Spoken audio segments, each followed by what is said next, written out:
ఎప్పుడూ మీరే పట్టుకోవడం ఏమిటంటే ఓసారి నే పట్టుకుంటాను మిమ్మల్ని అందనుకోండి పటకార, చాలా ప్రమాదం వస్తుంది కదా. పటకారని ఎప్పుడూ మీరే పట్టుకోవాలి, అంతే, దాని పరిమితి అంతే. అదేమిటండి, మేము చాలా కాలం నుంచి చూస్తున్నాం పటకారని మనుషులే పట్టుకుంటున్నారు, ఇక నుంచి మనుషులు పటకారులు మనుషుల్ని పట్టుకోవాలని పటకారులన్నీ విప్లవం చేస్తే పటకారుని అవతల పారేస్తారు అంతే, తప్ప మీరు వాడరు కదా. ఎందుకంటే ఆ వస్తువు ప్రయోజనం చేకూరాలి అంటే ఆ వస్తువుని ఆ పరిమితిలోనే వాడాలంతే, తప్ప అంతకన్నా వాడడానికి వీల్లేదు. ఇప్పుడు నేను మాట్లాడుతుంటే నేను ఒక స్థాయిలో మాట్లాడింది గట్టిగా చేసి వినపడేటట్టు చేస్తోందండి మైకు. చాలా బాగుంది, ఎంత ఉపకారం చేస్తున్నావే మైకా అని దీన్ని నేను ఇలాగే పెట్టుకుని ఇంకా ఇంట్లోనూ నాకు ఇచ్చిన విడిదిలోనూ దీంట్లోనే మాట్లాడాను అనుకోండి, నన్ను పిచ్చాడంటారా అనరా.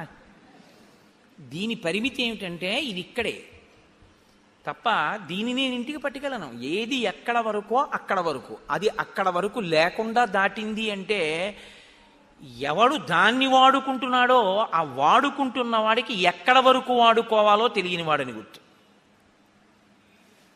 కదా.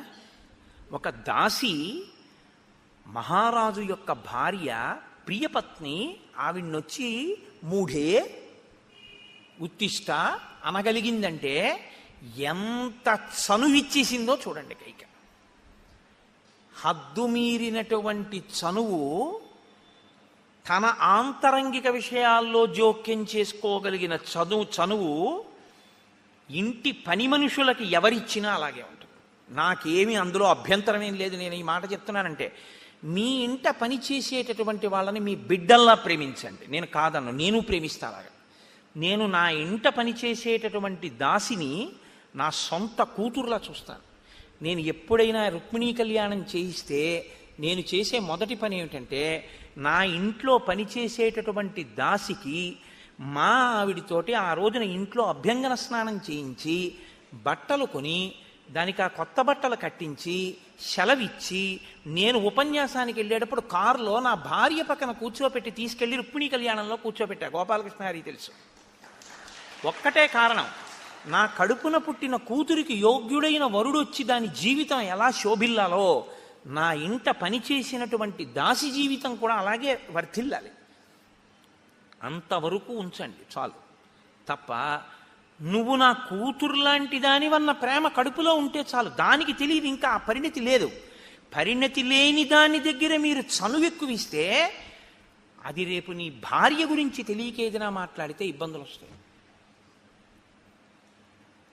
కాబట్టి వస్తువుని ఎక్కడ ఉంచాలో అక్కడే ఉంచాలి, తప్పించి నువ్వు ప్రేమించు, తప్పులేదు. నీ బిడ్డలైనా అంతే, నీ బిడ్డల్ని నువ్వు ప్రేమించు, మనసులో శ్లాఘించు, నీ బిడ్డల దగ్గర శ్లాఘించవద్దు. అది నేను ఒక దాసి గురించే మాట్లాడటం లేదు. బిడ్డలైనా భార్య అయినా భర్త అయినా ఒక గురువు ఉన్నారు, గురువు గారి దగ్గర నువ్వు మాట్లాడద్దు, గురువు గారిని మాట్లాడి నువ్వు విను. ఎందుకంటే నువ్వు గురువు గారి దగ్గరికి వెడితే నువ్వు మాట్లాడడం ఏమిటి, ఇంకెందుకు గురువు గారి దగ్గరికి వెళ్ళడం? గురువు గారి దగ్గర గురువు గారు మాట్లాడాలి, నువ్వు వినాలి. కాబట్టి ఎంత అవసరమో అంతవరకే గురువుగారి దగ్గర మాట్లాడడం అంటే. కాబట్టి ఇది ఈ పరిమితి తెలియకపోతే ప్రమాదం వచ్చి తీరుతుంది. ఏది మీరు లోకంలో చూస్తుంటారు సాధారణంగా, ఎప్పుడైనా ఇంకా కొత్తగా కనెక్షన్ ఇద్దామని చెప్పి కొత్తగా ఇల్లు కట్టుకున్నప్పుడు పాజిటివ్ నెగిటివ్ కూడా ఉన్నటువంటి 2 వైర్లు అలా వదిలేస్తారు. మీరు అలా వదిలేస్తారా వైర్లని? వాటికి టేపు చుట్టి విడిచిపెడతారు. ఎందుకంటే ఏమో ఏ బూజులు దులుపుకుంటున్నప్పుడో మీకే తగలచ్చది. అయితే ఏ పిల్లలో దాక్కునే ఆట ఆడుకుంటూ దాని మీద పాకుతున్నప్పుడు వాడు ఏ తలకో తగలచ్చు ఆ వైరు. నేను టేపు చుట్టేస్తారు. మీకో మనవడు పుట్టాడు, ఇంట్లో ప్లగ్ పాయింట్ని మూసేస్తారు టేప్ వేసి, వాడి సన్నటి వేళ్ళు అందులో పెట్టేస్తాడు తీసుకెళ్ళి. పరిమితి ఉందా లేదా? జాగ్రత్త తీసుకున్నారా లేదా? జాగ్రత్త అన్నది ఉండాలి జీవితంలో. ఈ పరాకు లేకపోతే ఏమవుతుందో తెలుసా అండి, తర్వాత మీరు బాధపడతారు.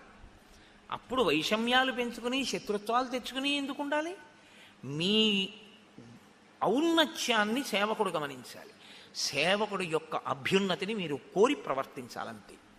అంతే తప్ప అతి చనువు ప్రమాదకరం చాలా విషయాల్లో. కాబట్టి ఉత్తిష్టమూఢే కింశేషే భయం త్వామభివర్తతే అని అనిష్టే శుభకాకారే సౌభాగ్యేన వికత్తసే చలం హితవ సౌభాగ్యం నద్యాహ శ్రోత ఇవోష్ఠగే. ఎంత గొప్పగా మాట్లాడుతుందో చూడండి. అది చెప్పేటప్పుడు నది ప్రవహిస్తూ ఉంటుంది, గ్రీష్మ ఋతువు వస్తుంది. గ్రీష్మ ఋతువు వచ్చినప్పుడు నదీ జలములు కనపడవు, ఆవిరైపోతాయి. నది వెళ్ళింది అని మీకు అది చూపి ఏమిటండి దాని గోదావరి అండి అంటాం, అప్పుడు గోదావరి అనే అంటాం. మరి నీళ్ళు లేవండి అన్నారు అనుకోండి, ఇప్పుడు లేవండి అంటాం. మరి ఎప్పుడు ఉంటాయండి అంటే వర్షాకాలంలో ఉంటాయండి అంటాం. మరి ఇప్పుడు ఎందుకు లేదంటే గోదావరిలో నీళ్ళు అంటే ఎందుకున్నామండి అంటే గ్రీష్మ ఋతువు కదండి, నీళ్ళు ఎక్కడ ఉంటాయి, ఆవిరైపోయి. నీ సౌభాగ్యం అలా అయిపోతోందండి ఆవిడ. ఇది ఉలిక్కి పడతారా పడరా ఎవరైనా? ఎలా మాట్లాడిందో చూడండి మందర. ఇది ఆవిడ చాకచక్యం అంటే. ఇన్నాళ్ళు ఉలుకుపాటుతో ఉన్నావు సంతోషంగా, నా అంత గొప్పది ఎక్కడుంది, నన్ను నా భర్త ప్రేమిస్తాడన్నావు. అనిష్టే శుభకాకారే, చాలా అందమైనదానా, సౌభాగ్యేన వికత్తసే చలంహితవ సౌభాగ్యం, నీ సౌభాగ్యం, నీ సుఖం, నీ సంతోషం కదిలిపోతున్నాయి, వెళ్ళిపోతున్నాయి. గ్రీష్మ ఋతువులో నదిలా అయిపోతావు నువ్వు. ఉలిక్కి పడింది. ఎందుకు అలా మాట్లాడుతున్నావు, ఏం జరిగింది అసలు అంటే, అక్షయ్యం సుమహత్తేవి ప్రవృత్తం తద్వినాశనం రామం దశరథో రాజా యవ్వరాజ్యేభిషేచ్యతి. ఈ ఇంత గొప్ప విశాలమైనటువంటి ఈ సామ్రాజ్యాన్ని నీ వినాశనమును కోరి రాముడికి యవరాజ్య పట్టాభిషేకం చేస్తున్నాడు అనలేదు. మీరు బాగా గుర్తుపెట్టుకోవాలి. రాజ్యానికి యువరాజు కావాలి కాబట్టి చేస్తున్నాడు అనలేదు. పెద్ద కొడుకు కాబట్టి చేస్తున్నాడు అనలేదు. దశరథుడు వృద్ధుడైపోయాడు కాబట్టి చేస్తున్నాడు అనలేదు.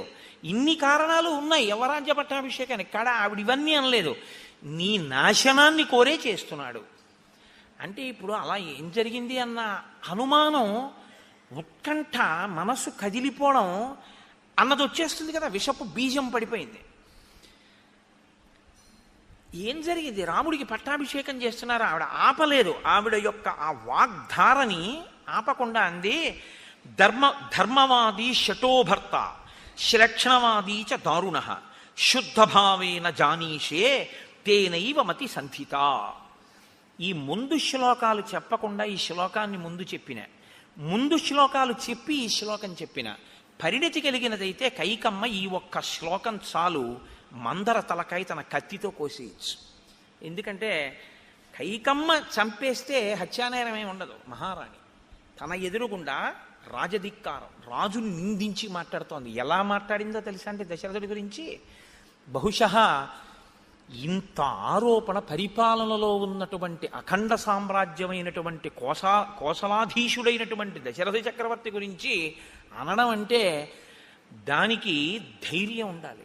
అందున ఎవరితో మాట్లాడుతోంది, మహారాణితో మాట్లాడుతోంది. ఆవిడ ఎంత తెగించి మాట్లాడుతోందో, ఆ మాటకి హద్దు ఆపు లేని తనం ఎంత ఉందో ఇవాళ బయటకు వస్తోంది.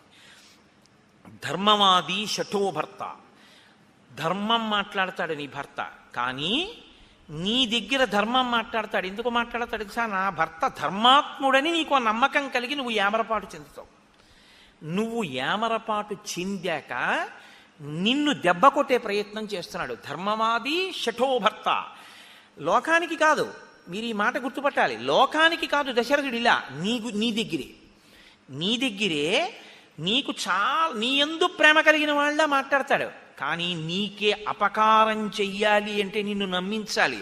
అందుకని నీతో ధర్మవాదిలా మాట్లాడుతున్నాడు.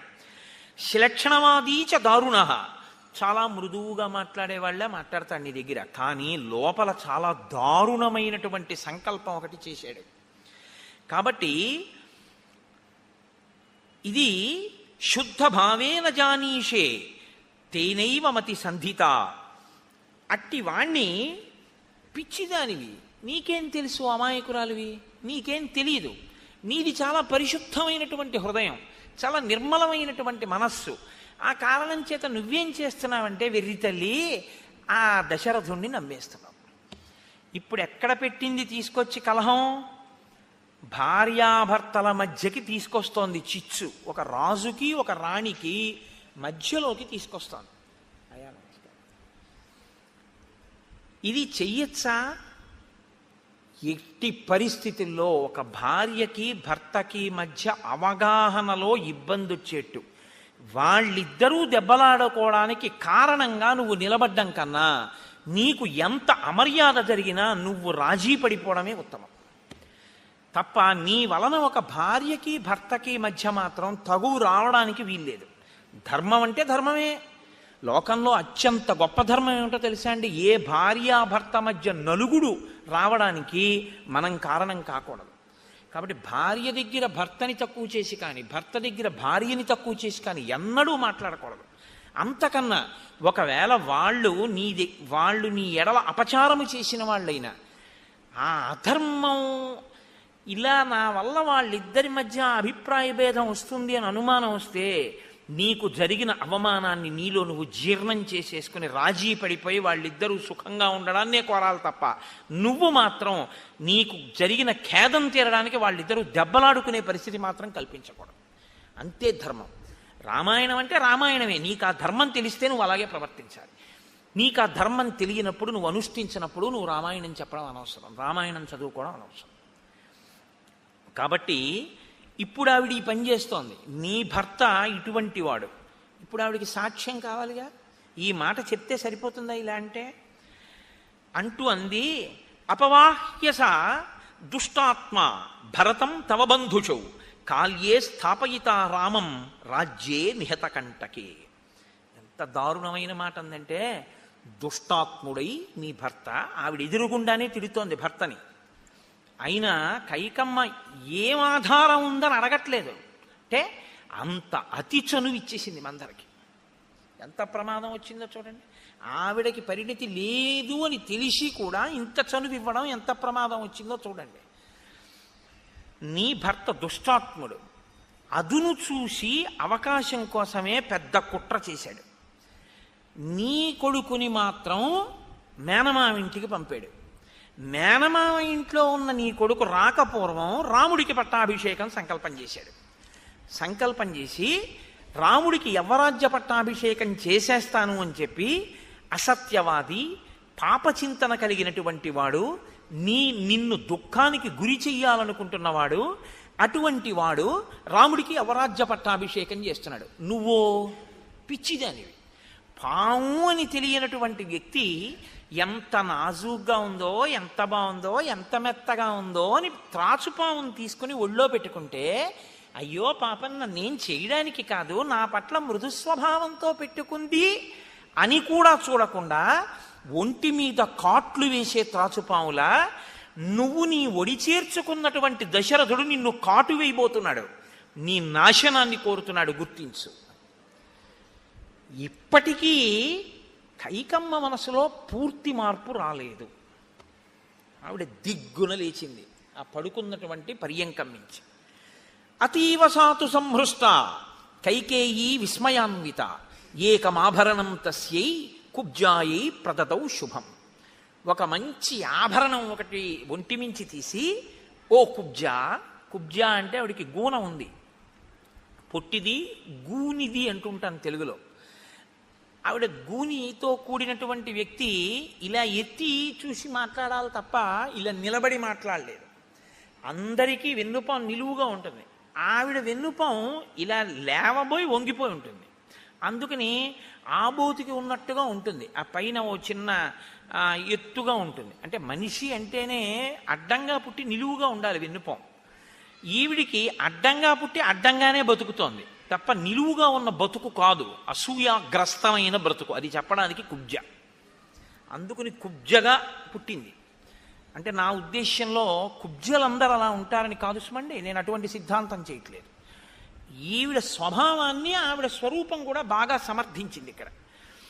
ఇప్పుడు ఆభరణం తీసిచ్చిన కైకమ్మంది, ఎంత ప్రియమైన వార్త చెప్పావే మందరా, నీ జీవితంలో నువ్వు బతికి ఉండగా ఇటువంటి శుభవార్త ఇంకొకటి తత్తుల్యమైన శుభవార్త నాకు చెప్పలేవు. రామాభిషేకం కన్నా ప్రియమైన శుభవార్త నా జీవితంలో ఇంకొకటి లేదు. కాబట్టి నేను ఉన్న పళంగా విన్నాను కాబట్టి నీకు ఇది ఇచ్చేస్తున్నాను. కాదు, ఇదొక్కటే ఇచ్చాను అనుకుంటున్నావా? ఇంత గొప్ప వార్త చెప్తే ఏ వరం కావాలో కోరుకో, ఇచ్చేస్తాను.